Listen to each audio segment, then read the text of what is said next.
Hello दोस्तों, आज के इस वीडियो में मैं प्राचीन इतिहास के ब्राह्मण साम्राज्य से जितने भी प्रश्न हो सकते हैं उन सभी को शामिल किया हूं। इससे बाहर एसएससी के एग्जाम में नहीं पूछे जाते हैं ब्राह्मण साम्राज्य से। और मौर्य साम्राज्य के वीडियो को मैं इस चैनल के प्लेलिस्ट के एंशिएंट हिस्ट्री में डाल दिया हूँ, जिसे आप जाकर देख सकते हो। आशा करूँगा कि आप सभी वीडियो को देखिएगा और इस चैनल को लाइक और सब्सक्राइब जरूर कीजिएगा। आज के इस सेशन को शुरू करते हैं। आज के इस सेशन का जो सबसे पहला क्वेश्चन है, ब्राह्मण साम्राज्य की स्थापना किसके द्वारा किया गया था? इसका सही उत्तर होगा पुष्यमित्र शुंग के द्वारा। प्राचीन भारत में ब्राह्मण साम्राज्य की स्थापना पुष्यमित्र शुंग ने की थी। वे एक ब्राह्मण थे और मौर्य साम्राज्य के अंतिम सम्राट बृहद्रथ मौर्य के सेनापति थे। उन्होंने 185 ईसा पूर्व में बृहद्रथ की हत्या कर दी और शुंग साम्राज्य की स्थापना की। शुंग वंश के पतन के बाद भारत में कई छोटे राज्यों का उदय हुआ। इन राज्यों में से कुछ ब्राह्मण शासकों द्वारा शासित थे और इस अवधि को अक्सर ब्राह्मण युग के रूप में जाना जाता है। क्वेश्चन नंबर 2, पुष्यमित्र शुंग ने किस राजधानी में अपने सत्ता स्थापित की, यानी वे अपने राजधानी कहाँ बनाए? इसका सही उत्तर होगा विदिशा। उन्होंने अपनी राजधानी विदिशा को बनाया, जो मध्य भारत में एक महत्वपूर्ण व्यापारिक केंद्र था। विदिशा उस समय मौर्य साम्राज्य का एक प्रमुख शहर था और पुष्यमित्र शुंग ने इसे अपनी नई राजधानी बनाकर अपने स्वतंत्र शासन की पहचान स्थापित करना चाहे। पाटलिपुत्र मौर्य साम्राज्य की पूर्व राजधानी शुंग वंश के अधीन एक महत्वपूर्ण शहर बना रहा। हालांकि पुष्यमित्र शुंग ने विदिशा को अपनी राजधानी बनाकर मौर्य साम्राज्य के साथ अपनी राजनीतिक और सांस्कृतिक पहचान को अलग करने का प्रयास किया। क्वेश्चन नंबर 3, किस ऋषि द्वारा पुष्यमित्र ने अश्वमेध यज्ञ करवाए थे? इसका सही उत्तर होगा महर्षि पतंजलि।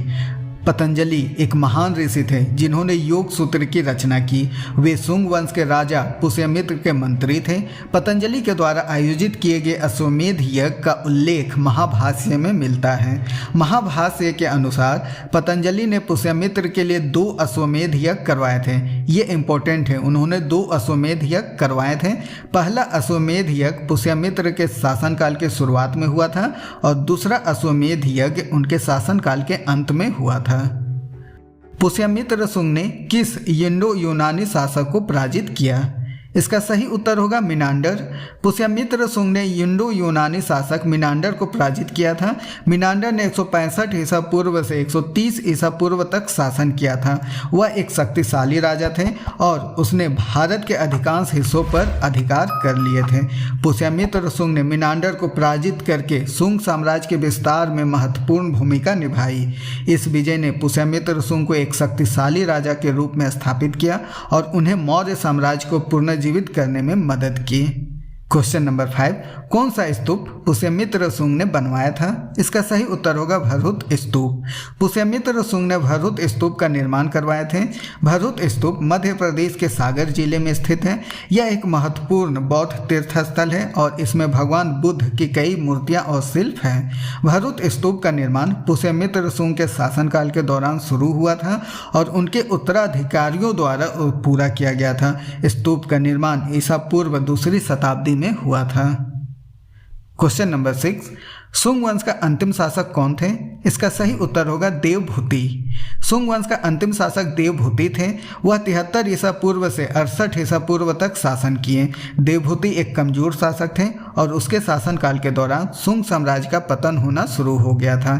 देवभूति के बाद शुंग वंश का कोई उत्तराधिकारी नहीं था। 73 ईसा पूर्व में कर्ण वंश ने शुंग वंश को उखाड़ फेंका और भारत पर शासन करना शुरू कर दिया।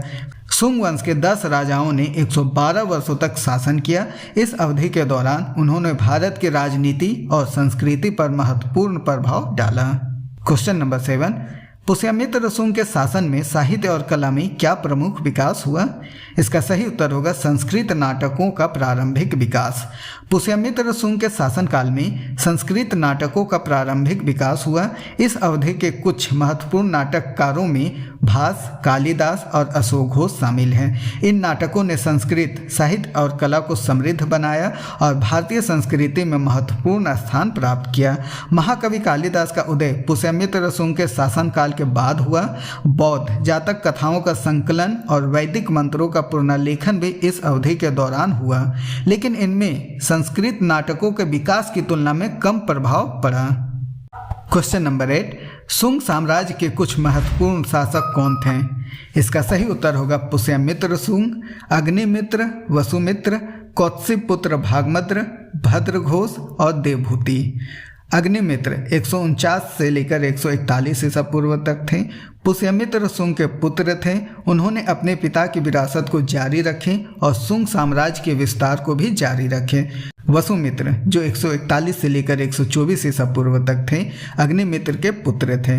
उन्होंने अपने पिता की विरासत को जारी रखा और सुंग साम्राज्य के विस्तार को भी जारी रखा। क्वेश्चन नंबर 9, वसुमित्र के पुत्र का नाम क्या था? इसका सही उत्तर होगा कौत्सिक पुत्र भागमद्र जो 124 से लेकर 102 ईसा पूर्व तक थे। वसुमित्र सुंग के पुत्र कौत्सिक पुत्र भागमद्र थे। वे सुंग साम्राज्य के चौथे शासक थे और उन्होंने 124 ईसा पूर्व से लेकर 102 ईसा पूर्व तक शासन किया। उन्होंने अपने पिता की विरासत को जारी रखे और सुंग साम्राज्य के विस्तार को भी जारी रखे। उन्होंने कई महत्वपूर्ण प्रशासनिक सुधार भी किए थे। वसुमित्र के पुत्र का नाम इसलिए कौत्सिक पुत्र भागमद्र था, याद रखने का। क्वेश्चन नंबर 10, सुंग साम्राज्य के शासनकाल में कोई महत्वपूर्ण आर्थिक या राजनीतिक परिवर्तन हुआ था? इसका सही उत्तर होगा हाँ, दोनों परिवर्तन हुए थे। सुंग साम्राज्य के शासनकाल में दोनों ही महत्वपूर्ण आर्थिक और राजनीतिक परिवर्तन हुए थे। अर्थव्यवस्था में वृद्धि और व्यापार में विस्तार हुआ था। सुंग शासकों ने व्यापार और उद्योग को बढ़ावा देने के लिए कई कदम उठाए। उन्होंने सड़कों और जलमार्गों का निर्माण किया और व्यापारियों को कर में छूट दी। इन उपायों के कारण भारत के विभिन्न हिस्सों के बीच व्यापार और आर्थिक संपर्क बढ़े थे। साथ ही सुंग साम्राज्य के शासनकाल में राजनीतिक अस्थिरता भी बढ़ी। सुंग शासकों के बीच उत्तराधिकार के लिए कई संघर्ष हुए। इन संघर्षों ने साम्राज्य की एकता को कमजोर किया और अंततः इसका पतन का कारण बना। इसलिए सुंग साम्राज्य के शासनकाल में दोनों ही महत्वपूर्ण आर्थिक और राजनीतिक परिवर्तन हुए थे। आशा करता हूँ कि ये वीडियो आपको पसंद आई होगी दोस्तों, इसलिए चैनल को लाइक और सब्सक्राइब जरूर करें। आने वाले समय में आपको जीके से रिलेटेड हर टॉपिक का वीडियो मिलने वाला है, इसलिए इस चैनल को लाइक और सब्सक्राइब जरूर कर लें। धन्यवाद।